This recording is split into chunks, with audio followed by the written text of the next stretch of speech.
Hello, good afternoon. Ayan. So, eto, mag-resume ulit po tayo sa aking sharing about sa mga message po sa women to women. So, ngayon, as you can see the title, talaga namang napakaganda ng message po ngayong araw na to.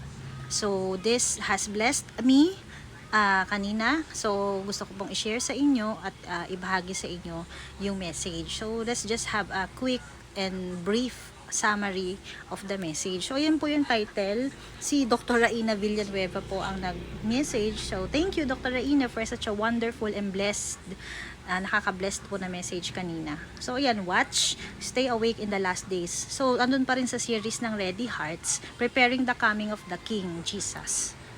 So, ayan, may apat po na ayan, may apat po na i-assess mo yung sarili mo. Yan. Watch. So, maging alisto ka, maging alert ka. Maging mapagmasid ka kasi malapit nang dumating si Jesus. So, again, this is not pananakot, but this is a reality and this will really take place. Mangyari po ito. So, ayan, tinatanong sa atin, what are we watching for? When will this happen? Why must we stay awake? And how should we wait? Yan, sinabi po ni Lord sa Revelations 22:12-13, Look, I am coming soon, my reward is with me, and I will give to each person according to what they have done. I am the Alpha and the Omega, the first and the last, the beginning and the end.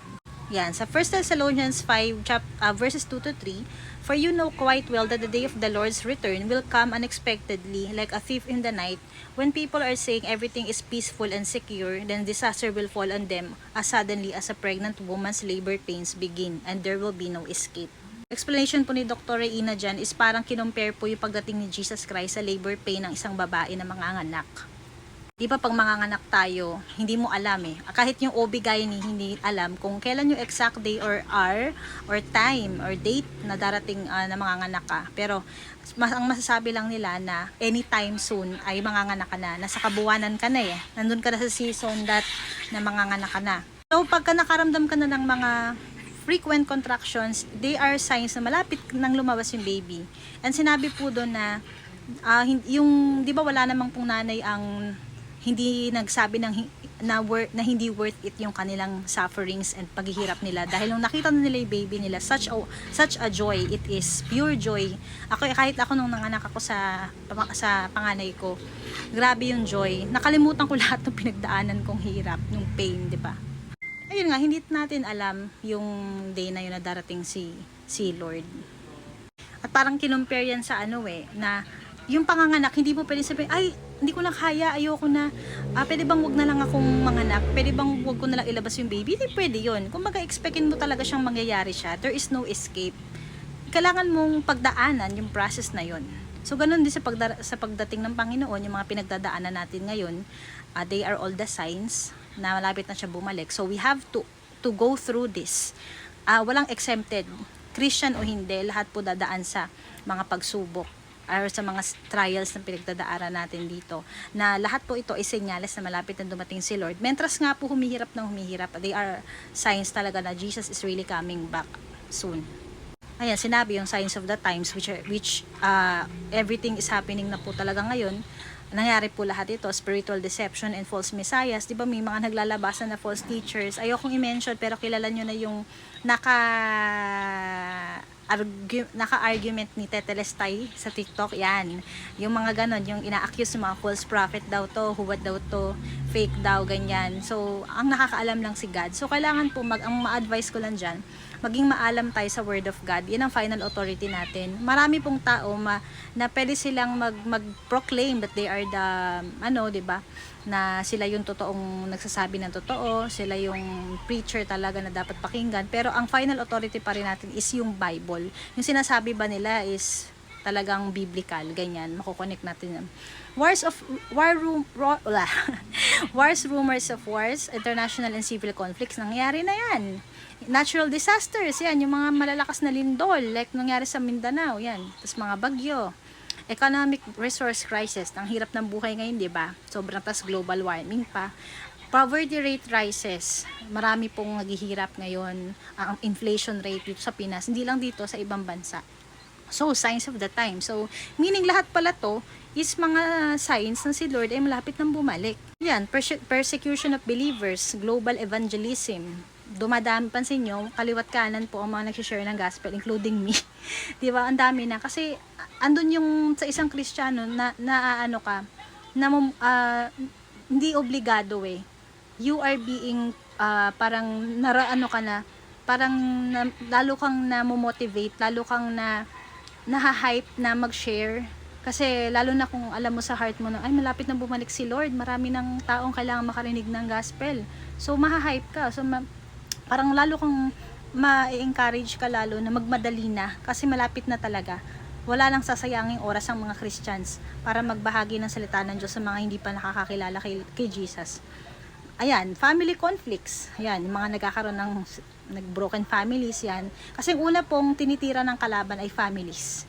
Yan, si Satan divider yan. So sinisira mga marriage, family and children, ganyan. Relationships, ayaw niya yan. Widespread hatred pa yan. Pero ito no one, Mark 13:32, sabi po, however, no one knows the day or hour when the things will happen, not even the angels in heaven or the Son himself, only the Father knows. So even those, ang nakakaalam lang si Father God. So ang magsisignal siguro niyan si Father God kay Jesus na kung kailan siya babalik. Meaning dito, even si Jesus, hindi niya alam. Only the Father knows yung kanyang pagbabalik. Para bang authority pa rin ni Father God, no? Ang masusunod dito, kung kailan yung exact time. Pwedeng mangyari na in our lifetime, possible na mapatay na tayo, hindi na natin malalaman yon. Pero kung aabot man na buhay pa tayo, then dumating si Jesus, are we ready? Ano ba ang ginagawa natin during those times na daratnan tayo ng Lord? Are we prepared? And since you don't know when that time will come, be on guard, stay alert. Yan sa Mark 13:33. Ayan, sinasabi talaga, let's keep watch. Diba? For you do not know when the master of the house will return. In the evening, at midnight, before dawn or at daybreak. Don't let him find you sleeping when he arrives without warning. I say to you what I say to everyone, watch for him. So ayan, stay alert. Watch out for your great enemy, the devil. He prowls around like a roaring lion looking for someone to devour. 1 Peter chapter 5 verse 8. So ang enemy, nakaabang yan, lalo na sa mga believers na matatagal lang lumalakad sa Panginoon. Walang ibang desire yan kundi masilo ka at masakmal ka. Gustong gusto ni Satan yung any hint of weakness, any hint of parang nagkakaroon ka ng discouragement or doubt kay God. Take advantage niya na yon para i-feed ka ng kung ano-anong lies sa utak mo para yung paniniwala mo kay Lord o yung belief mo about God and His Word, i-distort niya yon. I-brainwash ka niya into He is creating an image of God na hindi naman totoo. Na ay, hindi naman dapat paniwalaan si Lord, hindi faithful si Lord sa'yo, hindi ka na mahal ni Lord, yung mga ganun. So yun, maging careful din tayo doon. So kailangan talaga dito, yung para sa akin yung being watchful and alert, kilalanin mo talaga, magkaroon ka na, kasi hindi mo naman makikilala talaga si Lord kung wala kang intimate relationship sa Kanya. Parang yung tao, kung hindi mo laging kasama, hindi mo laging kausap, paano mo makikilala yung pagkatao niya? Diba? Sa mag-asawa, ganyan din.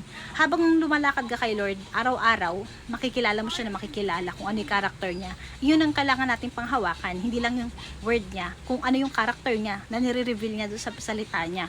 Kasi yun yung ating foundation eh. Yun yung ating ang panghahawakan para hindi tayo masira ng enemy. Din dito yung about sa 10 virgins eh. Na yung 10 na nag-aabang sa groom, yung 10 virgins na yung 5 yata is nag-run out of oil. So parang sinasabi no na yung 5 na yon, they declare na kilala nila yung groom pero ang groom hindi sila kilala. Tapos yung bakit sila nag-run out of oil? Sabihin hindi sila prepared, 'di ba? Samantalang yung iba nakapasok kasi may oil sila. Prepared sila. 'Di ba? So yun nga parang ayan, sabi pa dito sa Colossians, dapat ganun din tayo, kailangan prepared tayo. At talaga bang masasabi natin, kilala talaga natin si Lord? O tayo ba kilala ni Lord, 'di ba?